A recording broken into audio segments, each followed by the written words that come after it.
Hello everyone, welcome back to my YouTube channel Aman coaching classes. So आज की इस वीडियो में हम पढ़ने वाले हैं class 10th English first flight की फर्स्ट पोम जिसका नाम है डस्ट जॉब सुनो। उसके इंपॉर्टेंट क्वेश्चन आंसर्स को आज की इस वीडियो में हम डिस्कस करने वाले हैं। सो विदाउट वेस्टिंग टाइम हम वीडियो को स्टार्ट करते हैं। देखिए बेटा, सबसे फर्स्ट क्वेश्चन है what is a dust of snow, what does the poet say has changed his mood, how has the poet's mood changed. देखिए बेटा, डस्ट ऑफ स्नो क्या होती है और जो पोएट का मूड है वो कैसे चेंज हो गया। ठीक है, देखते हैं। देखिए बेटा, इसका answer the dust of snow means the fine particles और फ्लेक्स ऑफ द स्नो। यानी कि डस्ट ऑफ स्नो का मीन्स क्या होता है? Fine particles. पार्टिकल्स यानी छोटे छोटे टुकड़े, फाइन पार्टिकल्स यानी छोटे छोटे कण, और फ्लेक्स ऑफ स्नो या फिर जो बर्फ होती है स्नो उसका फ्लेक्स यानी कि धुआं भी हो सकता है। The sudden shower in the form of dust of snow changed the poet's mood। यानी कि जो सडन शावर हुआ था बेटा, यानी कि जब कौवे ने ऊपर से बर्फ को गिराया तो ऐसा लग रहा है थोड़ा थोड़ा शावर टाइप का गिर रहा है। तो the sudden shower in the form of dust of snow, यानी कि सडन शावर गिरा in the form of dust of snow, यानी डस्ट ऑफ स्नो के फॉर्म में, यानी बर्फ की धूल के फॉर्म में। चेंज्ड द पोएट्स मूड, यानी कि इसने पोएट के मूड को चेंज कर दिया। The poet's mood changed from sad to happy. जो पोएट का मूड था वो कैसे हो गया बेटा? सैड से हैप्पी में चेंज हो गया। He felt refreshed and wanted to enjoy the rest of the day। देखिए, उसने कैसा फील किया? He felt refreshed, उसने फिर से तरोताजा खुद को महसूस किया। and wanted to enjoy the rest of the day, और वो करना चाहता था, उस rest of the day बचा हुआ है उसका दिन का आधा समय जो बचा हुआ वह उसे एंजॉय किया। Our next question is what are the birds that are usually named in the poems?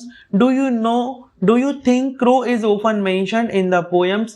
What images come to your mind when you think of a crow? देखिए बेटा, what are the birds that are usually named in the poems? यानी कि ऐसी कौन कौन सी birds हैं जिनका usually pome में नेम लिया जाता है यानी यूज किया जाता है।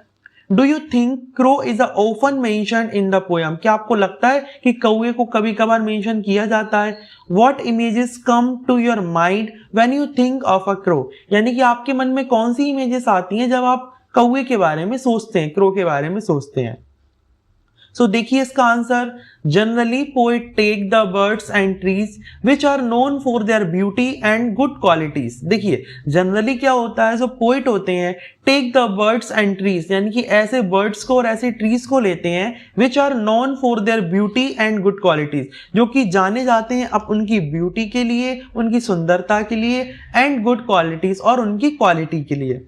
लाइक बेटा कौन कौन सी वर्ड का यूज किया जाता है? पीकॉक यानी कि मोर का यूज किया जाता है, पैरट का यूज किया जाता है, कुक्कू का यूज किया जाता है, मैना का यूज किया जाता है। यानी कि इन बर्ड्स का यूज जनरली पोएट लेते हैं, यानी कि मोर का, तोता का, कोयल का, मैना का, इन वर्ड्स को जो पोएट होते हैं वो अपनी पोम्स में लेते हैं। And trees full of beautiful flowers and fruits, यानी कि ट्रीज कैसे लेते हैं? ब्यूटीफुल फ्लावर, जिसमें ब्यूटीफुल फ्लावर्स लगे हो या फिर फ्रूट्स लगे हो etc। But here first has taken a totally different approach. परंतु इस पोम में बेटा जो फ्रस्ट है, रॉबर्ट फ्रस्ट है, उन्होंने टोटली डिफरेंट अप्रोच को अपनाया है, बिल्कुल अलग ही दृष्टिकोण को लिया गया है। ही चूज अ क्रो, उन्होंने किसको चूज किया है बेटा? क्रो को चूज किया है।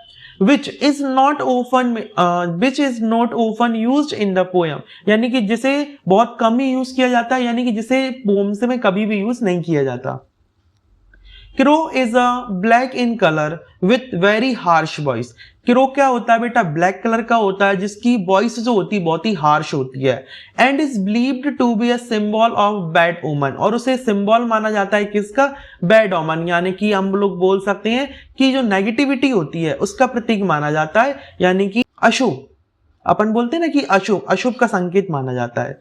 Thinking of a crow brings very depressing and sorrowful pictures to our mind, यानी कि जब हम क्रो के बारे में सोचते हैं तो हमारे माइंड में कैसी इमेजेस आती हैं, कैसी पिक्चर आती हैं? वेरी डिप्रेसिंग एंड सॉरोफुल, यानी दुखद और अवसाद से भरी, ऐसी टेंशन यानी निराशाजनक पिक्चर्स हमारे मन में आती हैं। आइए बेटा थर्ड क्वेश्चन देखते हैं। Third question, again what is a hemlock tree, यानी कि हेमलॉक ट्री क्या है? Why doesn't the poet write about more beautiful tree such as maple or an oak or N pine. यानी देखिए बेटा, हेमलॉक ट्री क्या है और पोइट ने बेटा उन ब्यूटीफुल ट्रीज के बारे में क्यों नहीं लिखा, या फिर उन ब्यूटीफुल ट्रीज को क्यों नहीं लिखा सच as maple or an oak और अ पाइन, यानी इन ट्रीज के बारे में क्यों नहीं लिखा और क्यों नहीं लिया? देखिए बेटा, इसका आंसर है A hemlock tree is a poisonous plant with small white flower। यानी कि जो hemlock tree होता है एक poisonous plant होता है with small white flower, जिसमें छोटे छोटे white कलर के फूल लगे होते हैं। The poet Robert Frost did not choose to use an oak, maple और pine tree। यानी रॉबर्ट फ्रॉस्ट ने इन ट्रीज का यूज नहीं किया, ये ब्यूटीफुल ट्रीज का। Instead he chose the hemlock tree। इनकी जगह पर उसने क्या चूज किया है? hemlock tree का यूज किया है। And left all the beautiful trees present in the world. और इन सभी ब्यूटीफुल ट्रीज जो कि वर्ल्ड में प्रेजेंट किए जाते हैं उन्होंने उन्हें छोड़ दिया है, यानी इनका यूज नहीं किया है। Actually he did so to present his mood and feeling. Actually उन्होंने ये काम क्यों किया है, ऐसा क्यों किया है? To present his mood and feeling, यानी अपनी जो मूड है उसे प्रेजेंट करने के लिए और जो उसे फील हो रहा है उसे प्रेजेंट करने के लिए उन्होंने हेमलॉक ट्री का यूज किया है। Now the next question is what do the crow and hemlock tree represent joy और sorrow। यानी कि जो क्रो है और हेमलॉक ट्री है ये क्या प्रेजेंट करते हैं? जॉय यानी खुशी या फिर दुख, सॉरो यानी दुख। यानी ये जो चीजें हैं दोनों क्रो और हेमलॉक ट्री ये सुख जॉय यानी खुशी रिप्रेजेंट करती हैं या फिर दुख रिप्रेजेंट करती हैं। What does the desktop snow that the crow shakes off a hemlock tree stand for? यानी कि जो desktop snow है जो कि कौए ने हेमलॉक ट्री से उठाई थी या फिर गिराई थी, उसका मतलब यहाँ पर, उसका मतलब यहाँ पर क्या है? देखिए, The crow and hemlock tree represent sorrow and depression felt by the poet in the materialistic world।